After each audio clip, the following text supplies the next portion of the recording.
भगवान ने नाव मांगी लेकिन केवट आया नहीं। बोला मैं मर्म जानता हूं आपका, जिनका मर्म बड़े बड़े संत जन, योगी जन, महात्मा जन नहीं जान सके, एक नाव चलाने वाला केवट कहता है मैं आपका मर्म जानता हूं। अच्छा, मर्म में 3 शब्द है, मरम। शुरू में मैं, लास्ट में मैं, बीच में है रे। रे मतलब राम जी और मैं मतलब ममतामयी सीता माता। शुरू में ममतामयी सीता माता जानकी, लास्ट में ममतामयी सीता माता जानकी, और महाराज बीच में राम जी। जहां माँ की ममता हो, माँ की कृपा हो, आहा, बस वहां कृपा निधान कृपा करते ही करते हैं। ये मरम मानो केवट कहता है मैंने जान लिया, इसलिए मरम शब्द कहा, मरम में जाना। मैं आपका रहस्य जानता हूं। कौन सा मरम जानते हो? राम सिया राम, सिया राम जय जय राम। राम सिया राम, सिया राम जय जय राम। राम सिया राम, सिया राम जय जय राम। राम सिया राम, सिया राम जय जय राम। छुअत सिला भई नारी सुहाई, पाहन तेन काठ कठिनाई। राम सिया राम, सिया राम जय जय राम। राम सिया राम, सिया राम जय जय राम। अरे महाराज, मैं उस रहस्य को जानता हूं। कौन से रहस्य को? जिससे आपके चरणों के स्पर्श से कठोर पत्थर भी नारी हो गया। तो महाराज ये तो काठ की है, कोमल है, ये नारी बनने में समय कहाँ लगेगा? राम जी ने कहा रे भाई, इतनी दूर से चल करके आए हैं, कोई सिला तो रास्ते में मिली होगी, कोई नारी बनी क्या? तूने वो तो बात जान ली, पर ये नहीं जान रहा है। लोगों की आदत होती है अपने मतलब की बात को पकड़ करके, जो सही बात है उसको तो छोड़ेंगे, मतलब कि उसको पकड़े कहेंगे हम जानते हैं, हम जानते हैं। तो और भलाई की बात जानता है नहीं जानता, केवल एक ही बात जानता है। कह रहा मैं सब जानता हूं महाराज, पत्थर कठोर होता है वो नारी बन गया, ये तो लकड़ी है, कोमल है, काष्ठ है, ये नारी बनने में टाइम नहीं लगेगा। भगवान ने समझाया कि देखो भैया, उसे किसी महात्मा का श्राप था तब वो शिला नारी बनी थी। तो केवट बोला महाराज आपके पास कोई गारंटी पत्र है कि जिस लकड़ी से हमारी नाव बनी है उसको कोई श्राप नहीं है? बोलो, कोई गारंटी पत्र लाए हो आप साथ में? क्या पता किसी महात्मा ने श्राप दिया हो कि जा तू पेड़ बन जा, फिर पेड़ बनने के बाद तू नाव बनेगा, नाव बनने के बाद तू वापस नारी बन जाएगी जब भगवान आकर के बैठेंगे। देखो महाराज, ये नाव से पेट भरता हूँ, मामला गड़बड़ हो जाएगा। लक्ष्मण जी बोले अरे भाई नारी बन भी जाएगी, तेरे को क्या परेशानी है, बढ़िया उद्धार हो जाएगा इसका बेचारी का। केवट बोला महाराज आप क्या जानो गरीब की तकलीफ, एक तो साधन हाथ से निकल जाएगा और दूसरी बात एक का ही पेट बड़ी मुश्किल से भरता हूँ, दूसरी का कौन भरेगा? क्या आप साथ लेके जाओगे उसको? वो तो मेरे पीछे पड़ेगी।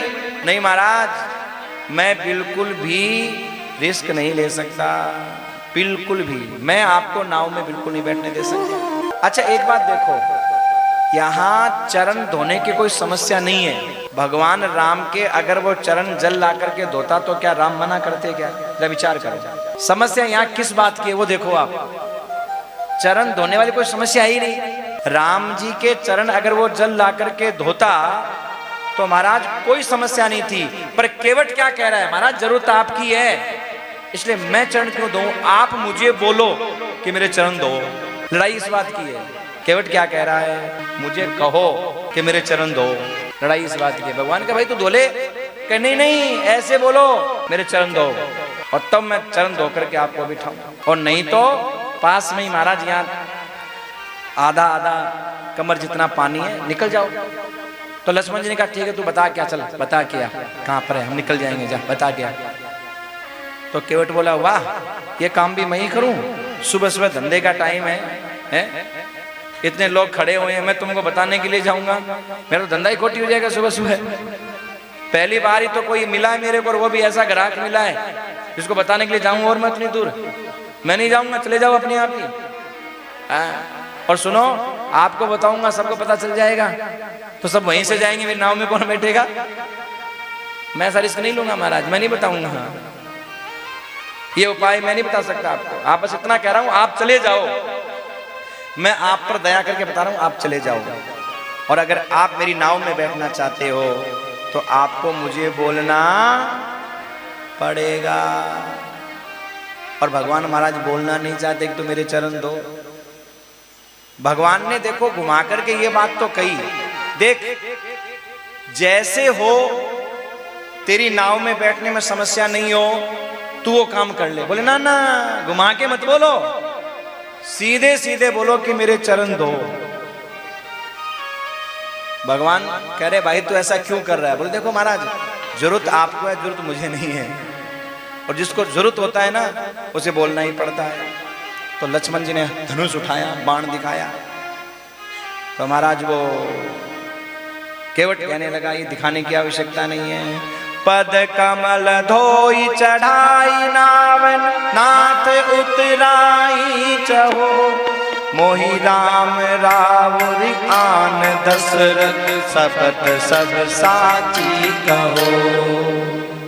महाराज मुझे उतराई नहीं चाहिए, लेकिन मैं सच कह रहा हूं कि जब तक आप मुझे चरण धोने के लिए नहीं कहोगे, चाहिए लखन मुझे बाण से मार दे, लेकिन मैं नाव में बैठाने वाला नहीं हूं। बरु तीर मारूं लखन पे, जब लगिन पाए पखारी हूं, तब लगिन तुलसी दास नाथ कृपाल पार उतारी हूं। चाहे लखन मुझे बाण से मार दे, मैं मर जाऊंगा। और सुनो, ऐसा मौका मिलेगा भी कहां?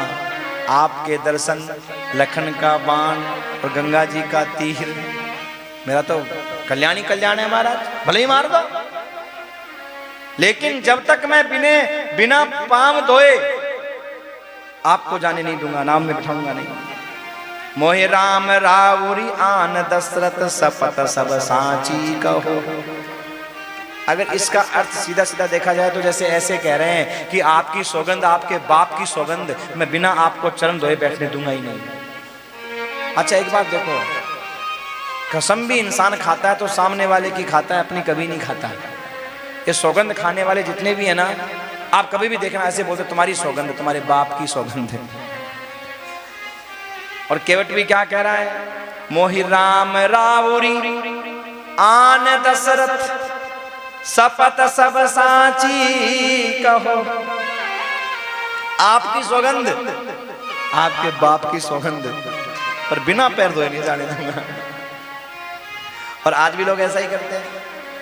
पर केवट जो कह रहा है ना सजनों, वो राम जी की शपथ तो कह रहा है, लेकिन दशरथ शपथ का मतलब क्या हुआ? दशरथ शपथ। दशरथ शपथ का अर्थ साधारण देखे तो लगता है दशरथ जी की सौगंध, पर कहना चाहते हैं कि जैसे दशरथ जी ने राम की शपथ खाई थी और महाराज उन्होंने शपथ तोड़ी नहीं, ऐसे ही मेरी भी जो मैंने शपथ खाई है ना राम की, वो दशरथ की शपथ जैसी ही है, आपके पिताजी की शपथ जैसी ही है, ये टूटने वाली नहीं है। पहले भी प्राण चले जाएं पर ये शपथ टूटने वाली।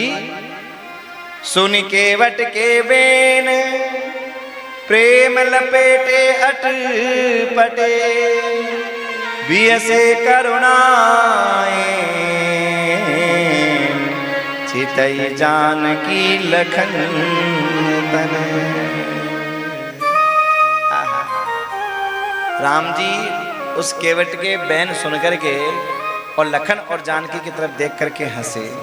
दो कारण थे, एक तो महाराज पहले बड़ा आदर और सम्मान के साथ में बोल रहे थे हैं कि हे भगवान, हे प्रभु, हे प्रतिपाल, हे भगवान, मैं आपके ऐसे।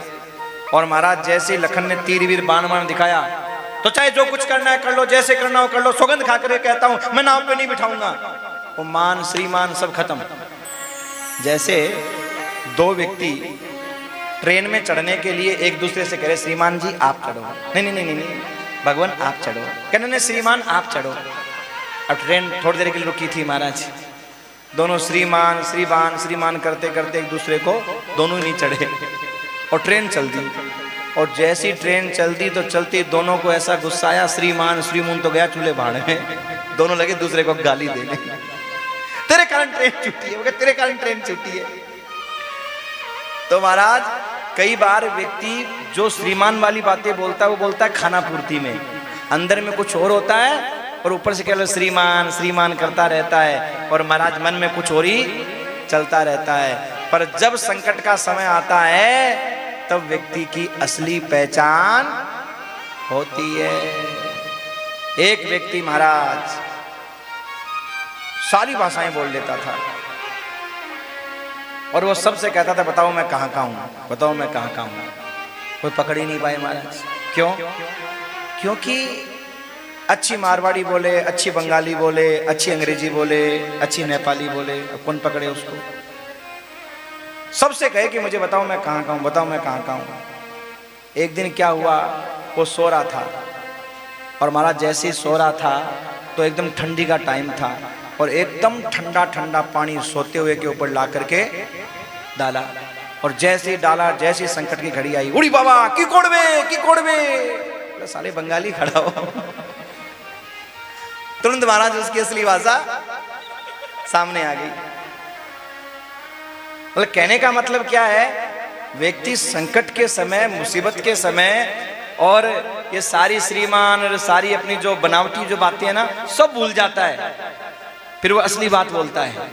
तो अभी तक जो केवट बनावटी बातें बोल रहा था ना, जैसे धनुष बाण दिखाई दिया, मौत सामने खड़ी दिखाई दी, तुरंत महाराज सब बातें भूल करके और साफ साफ बोलने लग गया। और तब भगवान को महाराज हंसी आई और लक्ष्मण जी की तरफ देख करके, माँ जानकी की तरफ देख करके भगवान मुस्कुराए।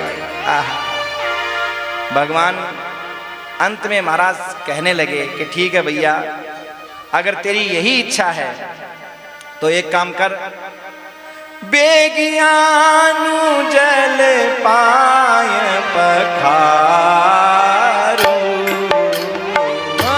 बेगियानु जल पाय पखारू, ओत विलंब उतारहि पारू, ओत विलंब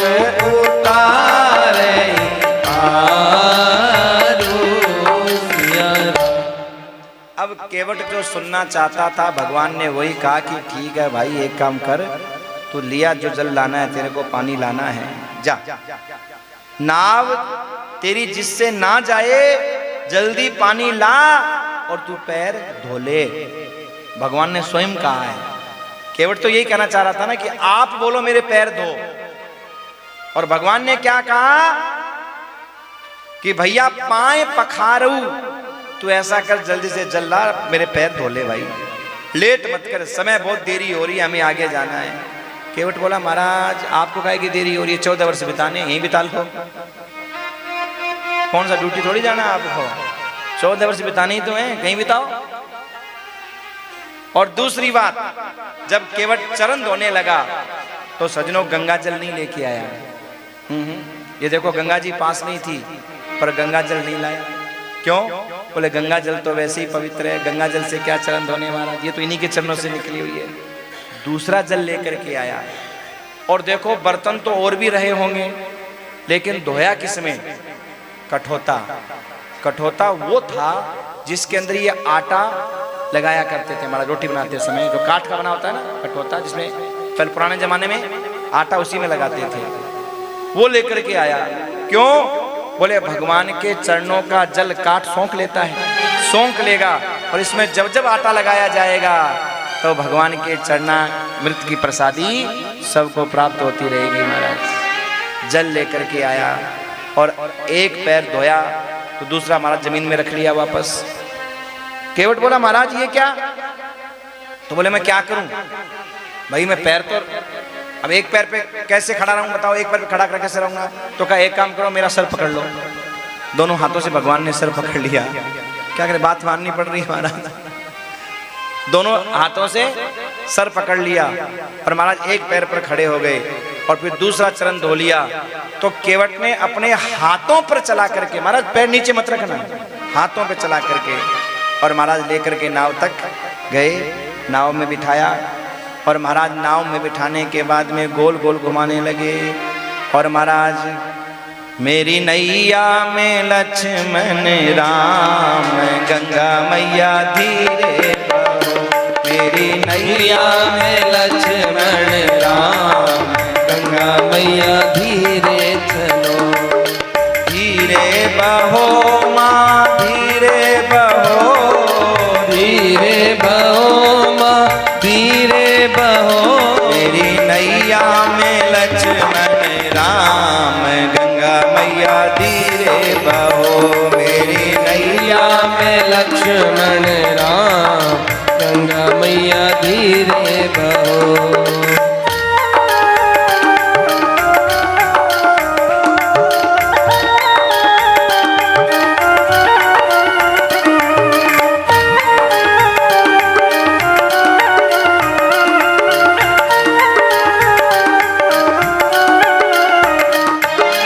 उछले उछल मत बहना मैया, उछले उछल मत बहना मैया, उछले उछल मत बहना मैया, उछले उछल मत बहना मैया।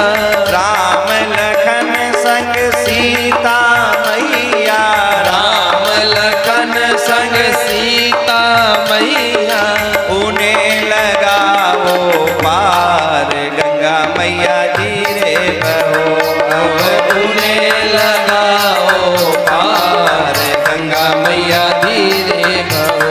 मेरी नैया में लक्ष्मण राम गंगा मैया धीरे बहो, मेरी नैया में लक्ष्मण राम गंगा मैया धीरे बहो।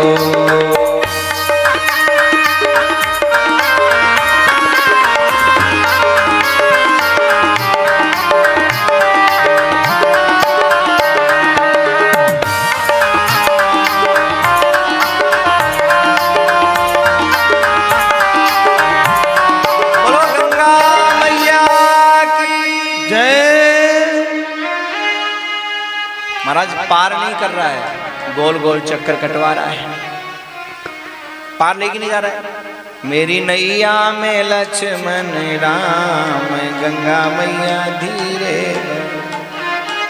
लक्ष्मण जी बोला भाई ये तो धीरे बह रही है, पर तू गोल गोल चक्कर क्यों कटवा रहा है ये बता। पहले तूने वैसे देरी की, पहले चरण धोने के नाम पे देरी की, और चरण धोने के बाद में भी राम जी ने कहा भाई अब तो बैठा ले चला। बोलना ना अभी पहले जो लाइन में लगे हैं उनको पार करूंगा मैं। अरे कोई दिखाई नहीं दे रहा है।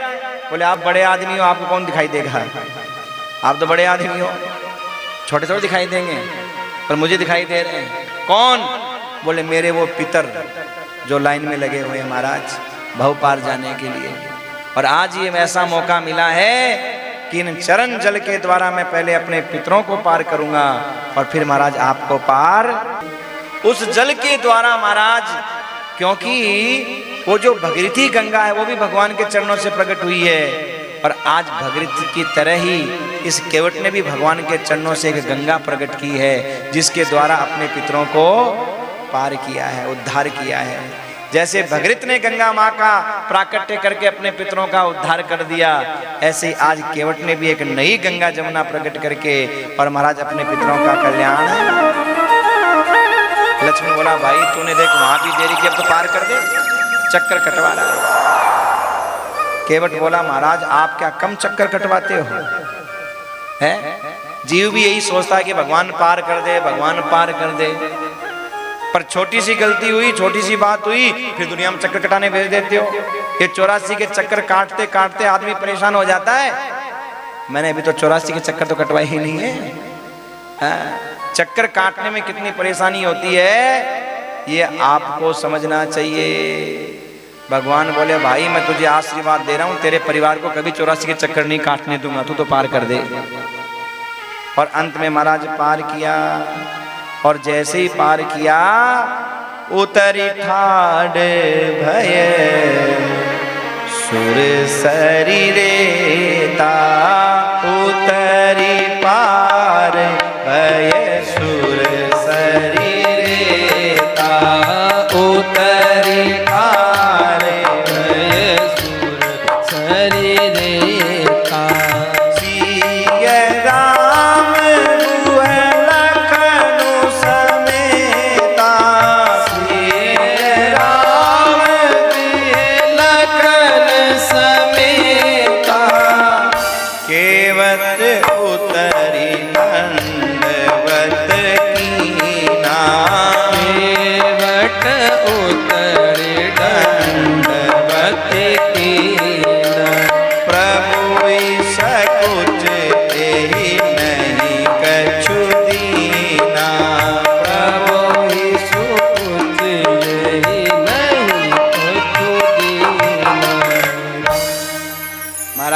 जैसे ही पार उतारा, उतारने के बाद लंबी दंडवत साष्टांग प्रणाम करके लेट गया आगे,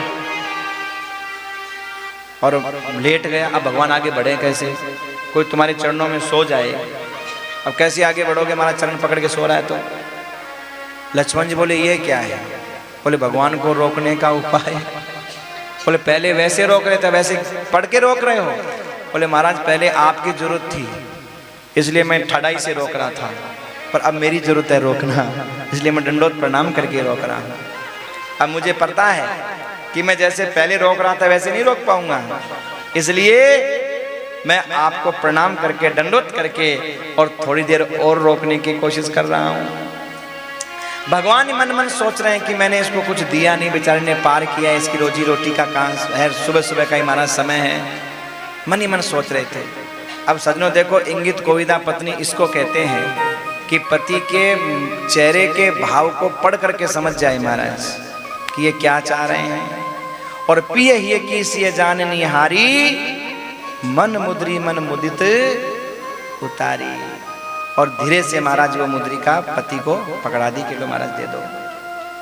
और भगवान जब देने लगे ना तो सजनों केवट की आंख में आंसू आ गए महाराज, रोने लगा केवट।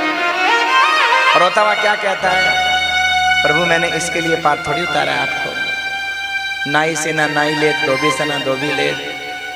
आप भी केवट है, मैं भी केवट हूँ। आप भव सागर से पार करते हैं, मैंने छोटी सी नदी से पार किया है महाराज। जब आज आप आए तो मैं आपसे कुछ नहीं ले रहा हूँ, मैंने पार कर दिया। और जिस दिन मैं मेरा परिवार आए तो आप भी बस थोड़ी सी कृपा कर देना, बाकी मुझे कुछ नहीं चाहिए।